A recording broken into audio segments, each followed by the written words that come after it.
Ini Denmark. Dari awal perang hingga menyerah, hanya 16 orang yang tewas atau terluka. Karena itu, Denmark memiliki kerugian terkecil dalam Perang Dunia II. Ketika pasukan Jerman mendekati perbatasan Denmark, tentara Denmark masih dengan tenang berlatih menembak. Namun, menembak bukanlah keahlian mereka. Keahlian mereka adalah memperbaiki sepeda. Seorang tentara dengan cepat melepaskan roda depan yang rusak, melepas ban luar, dan mencabut ban dalam satu gerakan. Ia dengan cepat menemukan titik yang bocor, mengoleskan lem, memasang kembali semuanya, dan memompa ban. Seluruh proses harus dilakukan dalam waktu kurang dari 3 menit. Perwira itu melihat arlojinya. Tentara ini melakukannya hanya dalam waktu 2 menit, memecahkan rekor tentara Denmark untuk perbaikan sepeda tercepat. Perwira itu terkesan dan langsung mengangkatnya menjadi sersan. Sersan baru itu segera mulai melatih para rekrutan. Pada saat itu, seorang letnan II melihat para prajurit yang sedang berlatih dan bertanya kepada atasannya, "Sang letnan, apakah Jerman benar-benar akan menyerang Denmark?" Namun sang letnan dengan tenang berkata, "Orang-orang Jerman membunuh orang-orang Yahudi. Apa hubungannya dengan kita, orang-orang Denmark?" Petik 2. Sebelum ia sempat menyelesaikan kalimatnya, seorang utusan bergegas masuk. Tentara Jerman hanya berjarak 1 kilometer dari perbatasan. Menyadari sesuatu yang besar sedang terjadi, pasukan itu bergegas kembali ke pangkalan. Setiap prajurit menerima 40 peluru dan kotak P3K. Untuk menghindari kepanikan, sang letnan memerintahkan seluruh unit untuk beristirahat, tetapi tidak seorang pun diizinkan untuk menanggalkan seragam mereka. Tentara Denmark belum pernah berperang sebelumnya. Mereka berbaring dengan gelisah, menunggu perintah. Saat fajar keesokan harinya,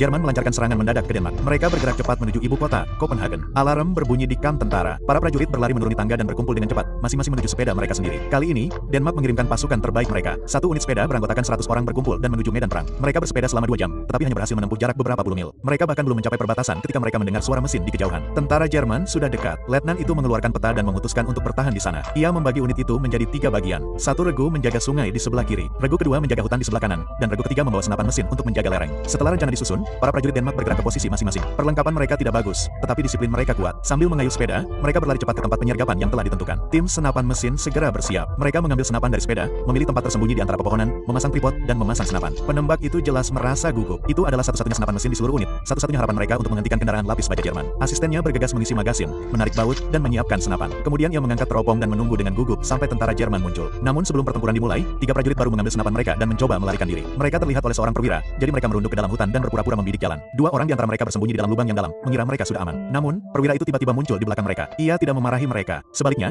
ia menyemangati mereka dan menyuruh mereka untuk selamat dari pertempuran. Kemudian ia menoleh untuk melihat posisi senapan mesin. Tim senapan mesin itu masih bertahan. Tak lama kemudian, sebuah kendaraan lapis baja Jerman muncul di kejauhan. Letnan II itu mengangkat tangan kanannya, memberi isyarat kepada penembak untuk bersiap menembak.